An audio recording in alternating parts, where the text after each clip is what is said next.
Kryetari i Bashkisë së Vlorës Elisa Lili zhvilloi një takim me përfaqësues të Fondit Shqiptar të Zhvillimit. Qëllimi i takimit dhe fokusi i tij kanë qenë disa projekte të rëndësishme që janë duke u zhvilluar në Vlorë, në infrastrukturën rrugore dhe në veçanti në shëndetore mbregdetare Lungomare 3. Nëpërmjet postimeve në rrjetet sociale, kryebashkiaku Halili tha se realizimi në kohë dhe me standarde cilësore i një projekti shumë të rëndësishëm për qytetin, siç është Lungomare 3, kërkon angazhimin e të gjithëve në mënyrë që bashkëpunimi me Fondin Shqiptar të Zhvillimit të çohet përpara dhe të përfundojë me ritme të përshpejtuara këtë segment që do të zgjerojë cilësinë e turizmit që ofron Vlora.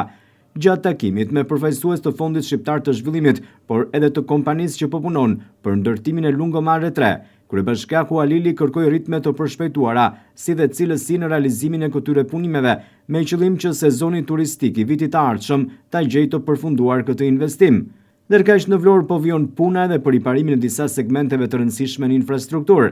Kryebashkiaku Halili ka kërkuar edhe nga kompania që po realizon punimet për ujësjellsin të rikthejë sa më shpejt në gjendjen e mëparshme rrugët të cilat janë hapur për realizimin e këtij projekti.